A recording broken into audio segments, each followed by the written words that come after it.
This is British National Party Television, coming to you from Manchester. Now we're joined here today by Mr. George Edwards. Now Mr. Edwards, earlier in the week, experienced a really traumatic event. He was taking part in a day of action in Yorkshire, his home county, with a number of other activists. They had a minibus, upon the roof of which was a PA system, and they broadcast from this PA system a patriotic song interspersed with a political dialogue. And they were going from town centre to town centre, distributing leaflets. They'd just left Rotherham, where they'd had a tremendous response. They'd spoken to the police, who had no problem at all with their activities or with the minibus and the PA system. They moved from there to Barnsley. They went into the town centre, they parked up. The other activists got out the minibus and started distributing leaflets, where Mr. Edwards stayed with the vehicle. He'd not been there long when he was approached by a couple of female community police officers. They informed him that in their opinion the noise from the loudspeakers was excessive, and they asked him to move. Mr. Edwards didn't object in any way. He got in the vehicle and set off. Now, before the police officers approached Mr. Edwards, they must have called into headquarters for support, because Mr. Edwards had only got a few hundred yards down the road when he heard a police siren. He looked in his mirrors, he saw a flashing blue light, so he pulled over to the side.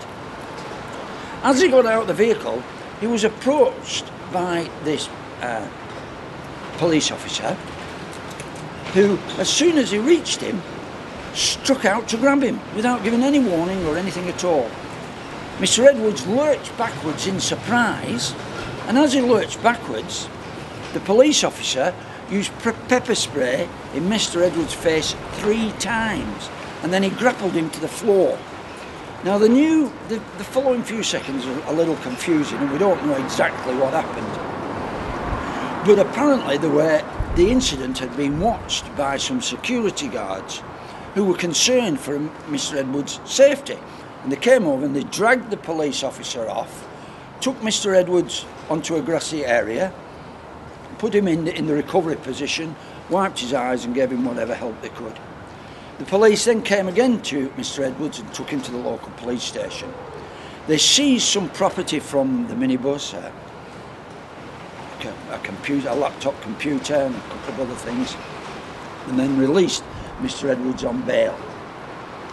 Now, Mr. Edwards, could you tell our viewers what the experience was like? Terrifying, absolutely terrifying.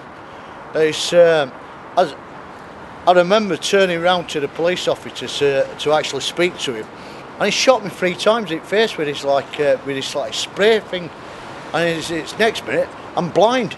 He's grabbed hold of me, he's got hold of my neck with my shirt, he's strangling me as I'm going blind. By this time, obviously, I'm panicking, I'm screaming for help, crying.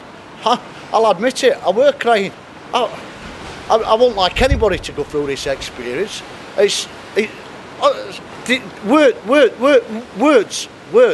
Words have virtually failed me. But I want to get this out, because this is what's happening.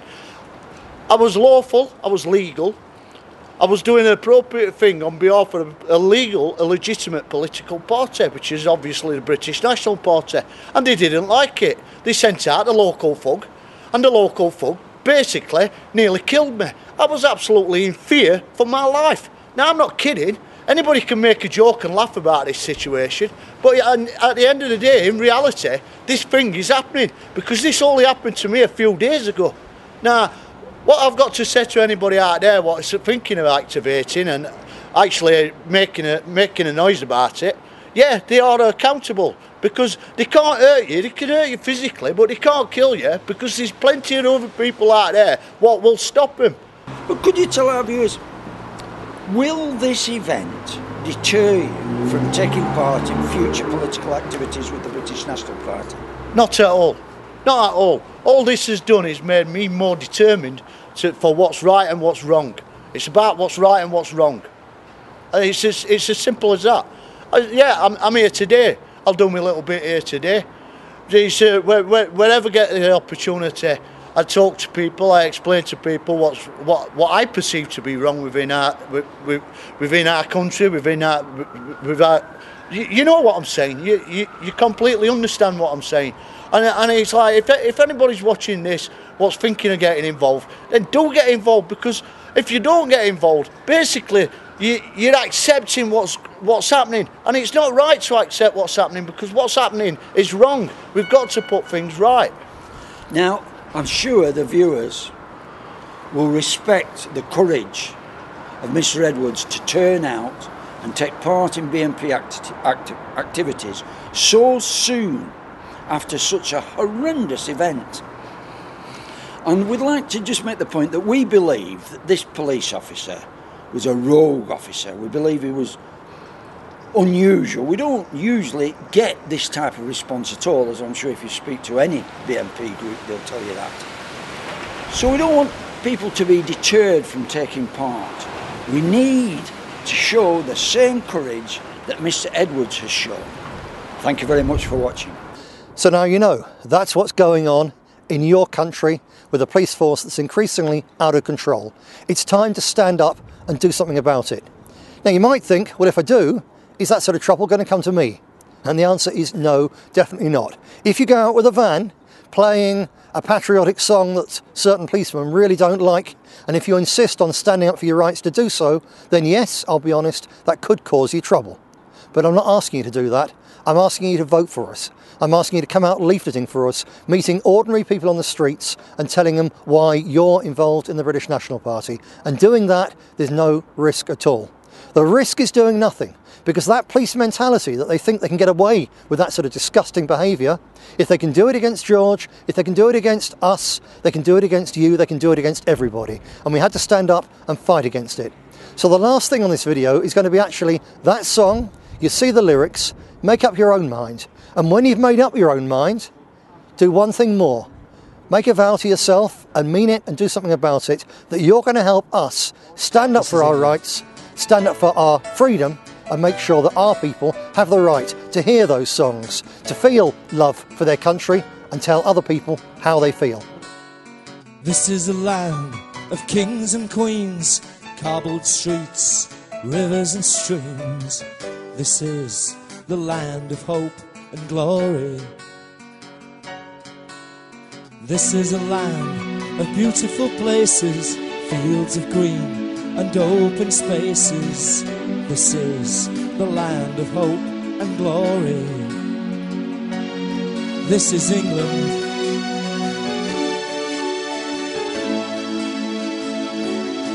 This is England.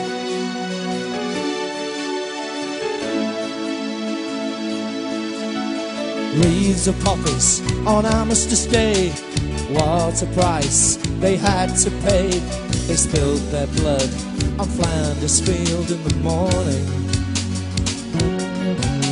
Our grandfathers fought in World War II.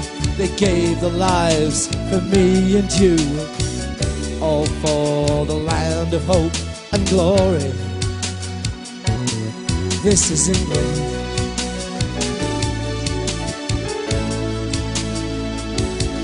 This is England.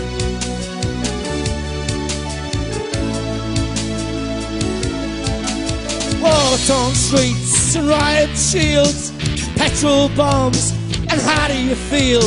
Look in your heart and you will find the answer. So take this as a wake-up call. See the writing on the wall. Is this the land you want to leave to your children?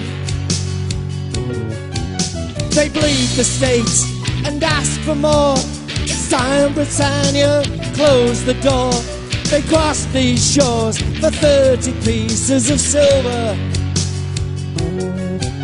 They took the passport and took the pound, and now they bomb the underground. They'll never destroy the land of hope and glory. This is England.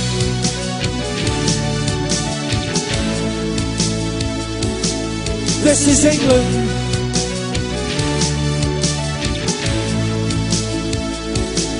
This is England.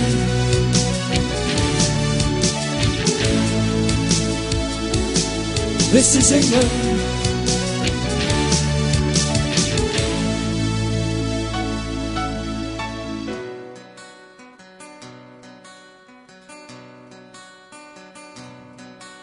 The land that gave us Shakespeare and Keats, Churchill, Lennon and the Mersey beat. How can we let their memory fade to the distance?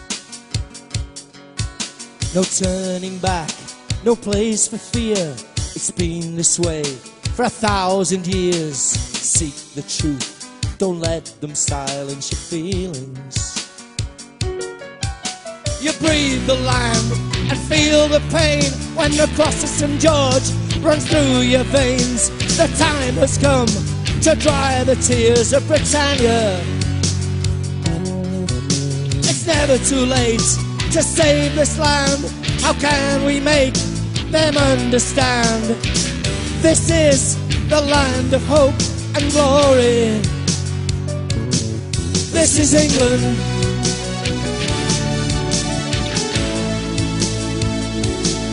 This is England.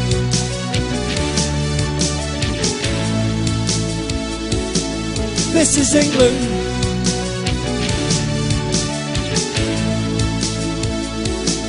This is England.